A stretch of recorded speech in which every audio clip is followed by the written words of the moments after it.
filho vai se perder, e então o desespero toma conta do coração daquela mãe, meu querido e minha querida, e acaba a água. Era só um odre, apenas uma vasilha de água. Acabou a água.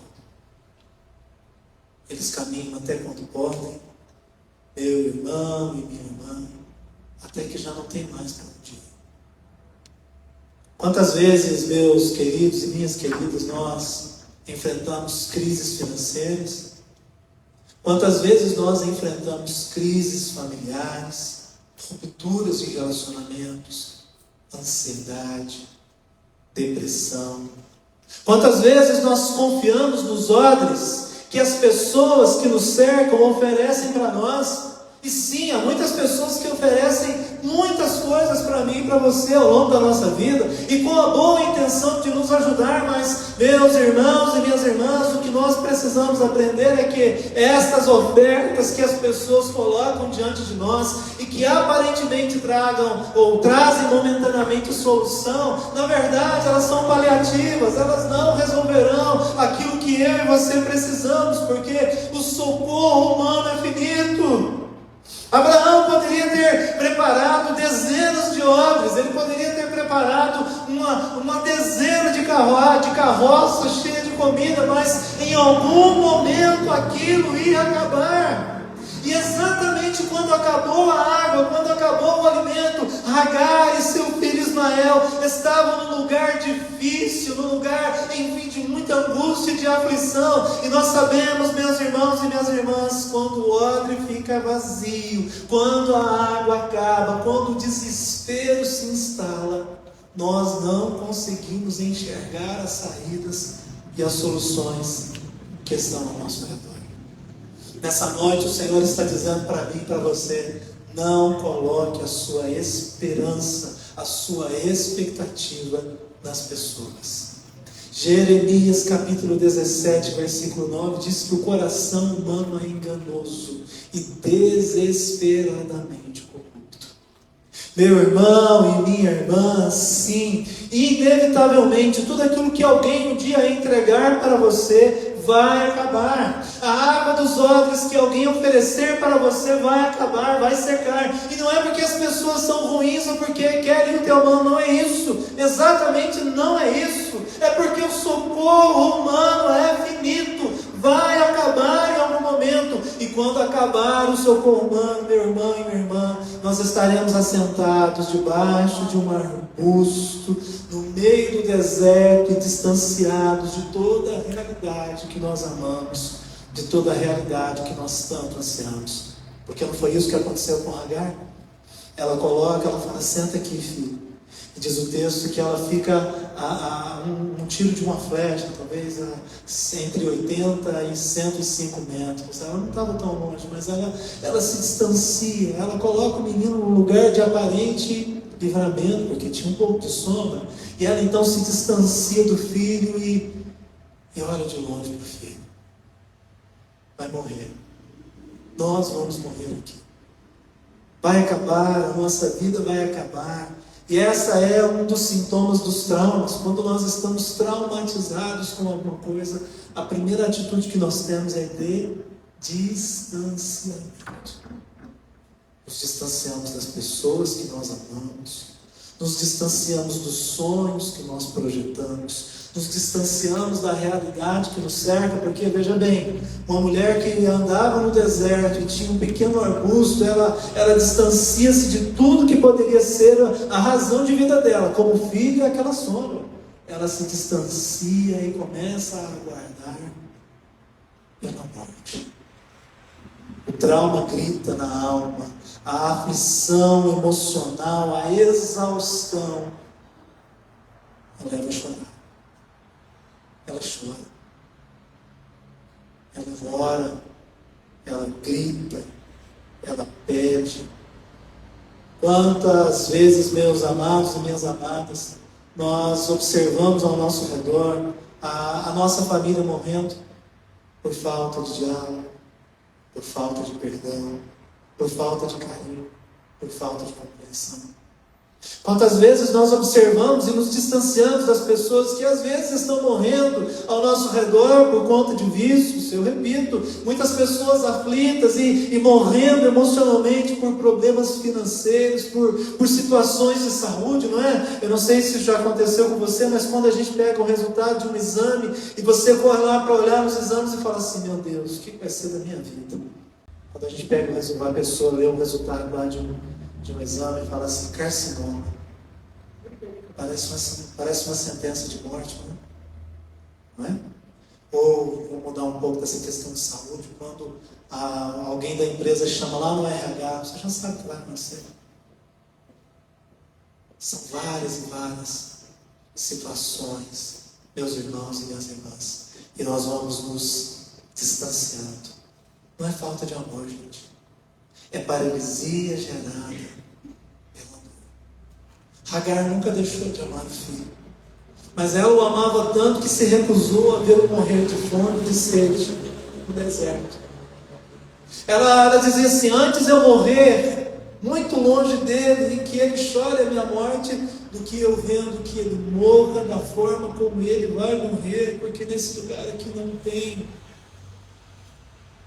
saída. Agora diga comigo assim: quando nós nos afastamos porque não suportamos a realidade, nosso Deus se aproxima de nós.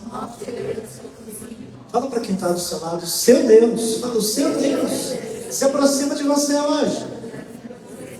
Porque não foi o que aconteceu? Versículo 17: mas Deus ouviu o choro do menino.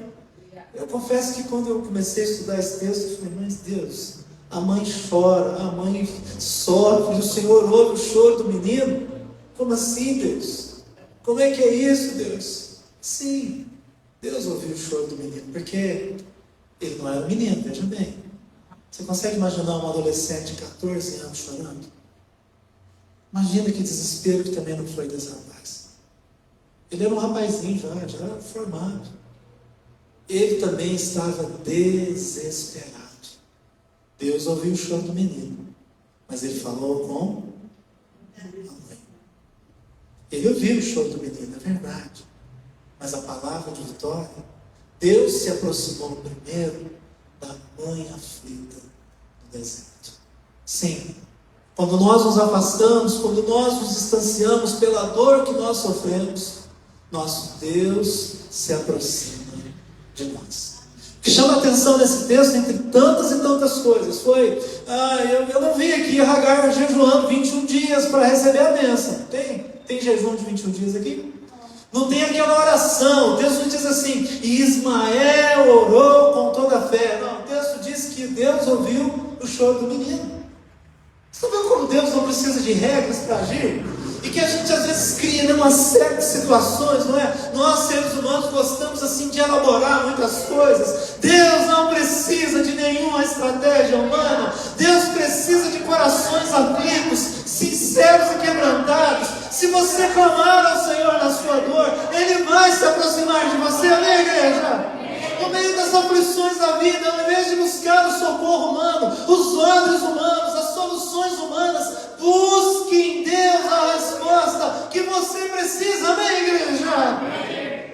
Ela poderia ter voltado e falado assim: Abraão, eu li lá na Constituição do deserto que eu tenho direito da herança, Ismael tem direito. Ela poderia ter voltado, ela poderia ter ido, enfim, feito tantas coisas, mas não, no deserto da vida, no sofrimento que ela viveu, ela clamou ao Senhor. Meus irmãos e minhas irmãs, olha, o Senhor não está nem um pouco preocupado com a aparência de gente religiosa. O Senhor ouve um coração rasgado no pó do deserto da nossa vida. E quando Ele nos ouve, Ele diz assim: o Senhor ainda fala conosco. Ele chama pelo nosso nome. O que foi, Agar? O que foi, Agar? Sim, Ismael foi rejeitado pelo pai, mas ele foi acolhido pelo Pai Celestial, amém, queridos? Amém. Nós podemos sofrer rejeições, nós podemos, enfim, sofrer tantas e tantas aflições nessa vida, mas o Pai Celestial nos acolherá, amém, Amém, igreja? Pode aplaudir, se é para Jesus, pode aplaudir, aleluia. Glória a Deus, glória a Deus, aleluia. Aleluia, Senhor. E quando a voz de Deus ela é irradiada no deserto da nossa história, ela quebra o silêncio do trauma e Ele então promove cura. Meu querido e minha querida, o desfecho dessa história foi uma ação transformadora de Deus. Deus falou para Agar assim: vai até o menino, erga o menino. Erguer, eu imaginei primeiro ela pegando que nem um bebê, não é? Mas não foi assim, gente. Ela vai até o menino, que lembra? Ela teve que abandonar o menino. O que ela fez quando ela abandonou o menino? Filho, que Deus te abençoe, filho. Que Deus guarde a sua vida. Fica aqui que a mamãe vai ali. A mamãe vai ficar mais longe de olho de você, mas fica aqui. Que Deus te abençoe. Se acontecer alguma coisa comigo, saiba que eu te amo. Eu nunca quis te abandonar, eu nunca quis te deixar. Ela se despediu do menino. Ela decretou uma sentença de morte. Ela quebrou, inclusive, a identidade de filiação que havia entre eles. Ela fica de longe. Mas o anjo fala assim: vai lá, ergue o menino, abençoe o menino. Quando ela chega, ela pega de novo: filho, levanta, filho. Nós vamos começar de novo. Filho, nós vamos vencer esse deserto. Filho, nós vamos vencer essa aflição momentânea. Levanta, meu filho. Ela levanta o filho. Ela não podia pegá-lo como um bebê, porque ele não era um bebê, era um rapaz de 14 anos. Ela pega aquele filho nos braços, ela o envolve em seus braços, ela coloca a mão na cabeça e ela abençoa seu filho Ismael, declarando novamente: você é meu filho, você é filho, você é abençoado, você é restaurado, você é transformado. E meu querido e minha querida, enquanto os dois, ele não está aqui no texto, tá? Essa é coisa da minha interpretação, da minha hermenêutica. Enquanto eles estavam abraçados, e eu creio ali naquele momento de um profundo mover de Deus, restaurando, reconciliando, curando os traumas, sim, tirando aquele sentimento de rejeição, de abandono, sim, aquele sentimento de ser completamente desprovida de qualquer realidade da vida. Ela olha à frente, e o que ela viu? Um poço. Será que o anjo cavou o poço enquanto eles estavam ali? Não, gente. O poço já estava ali. É que o desespero, a aflição e a tormenta nos deixa cegos para as realidades daquilo que Deus está fazendo diante de nós. O poço já estava ali, mas o desespero e a angústia de morte impediram que Agar e Ismael o contemplassem. Naquela hora, como diz o texto, os olhos se abriram, eles viram a água. Então, versículo 19, ela foi até lá e encheu a vasilha. Lembra que ela só tinha uma? Ela encheu a vasilha de água e deu de beber ao menino. Meu irmão e minha irmã, a morte foi cancelada e a vida recomeçou. Olha para quem está do seu lado. O Senhor quer cancelar todo sintoma de morte. É tempo de vida. Profetiza vida. Fala: eu profetizo vida, alegria, paz, saúde. Eu profetizo o reino de Deus na sua vida. Fala isso para quem está do seu lado. Fala isso para quem está aí do seu lado. Teu filho, tua mãe, teu pai, teu amigo, tua amiga. A morte foi cancelada. A vida recomeçou. Eu quero encerrar essa noite para a gente ter um tempo de oração. Mas eu preciso te perguntar: e a sua água? Já acabou? O seu odre já está seco? Está sentado debaixo de um arbusto, distante de quem ama, distante da realidade que você tanto sonhou e almejou para a sua vida? Essa noite o Senhor Deus, o Espírito Santo, manda eu te dizer: pare de olhar para o odre vazio e para as suas frustrações. Pare de olhar para aquilo que você perdeu. Ou para aquilo que você desejava, mas não aconteceu. Sim, é verdade. A vida é um caminho ininterrupto de sonhos não realizados.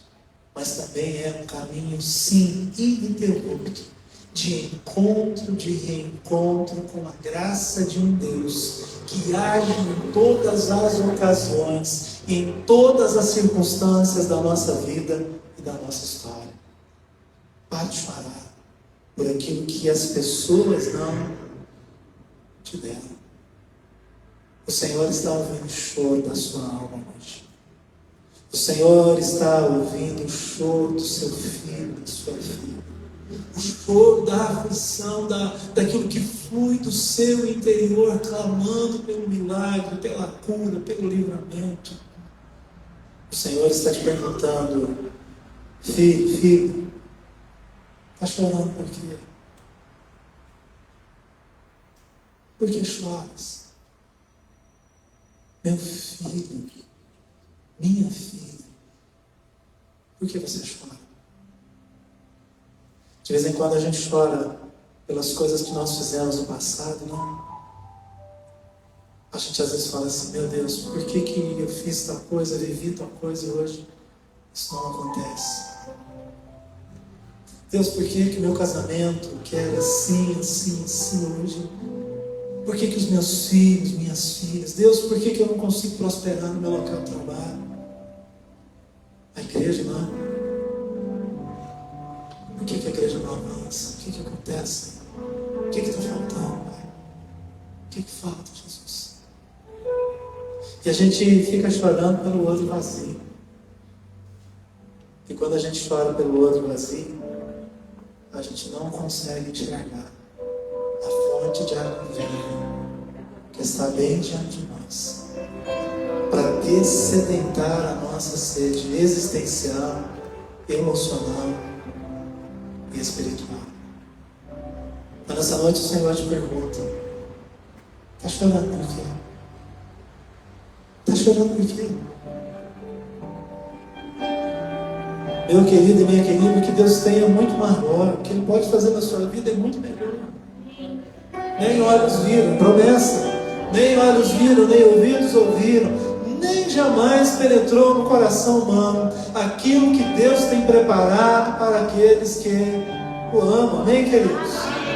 Efésios capítulo 3, versículo 20, a Bíblia diz assim: o meu Deus é poderoso para fazer infinitamente além de tudo quanto pedimos, pensamos ou imaginamos. Acabou a água, acabou a alegria, a esperança, está no deserto, abandonado, aflito, olha ao seu redor e não encontra saída. Essa noite o Senhor quer falar com você. Ele está perguntando: está chorando por quê, meu filho? Está chorando por quê, minha filha? Eu sou teu Deus, que te tomo pela mão direita. Nessa noite, como Hagar levantou o seu filho, o Senhor quer te levantar. O Senhor quer fazer uma obra na sua vida, na minha vida. Ele quer fazer uma obra na vida dessa igreja. Está chorando por quê? Deixa Deus te levantar agora. Fala com Ele. Como você está aí sentadinho, como você está, começa a falar com o Senhor agora. Começa a entregar o teu coração, a tua vida para Ele agora. A água acabou, o odre está seco. Deixa Deus falar com você agora. Oh, meu Deus, fala conosco.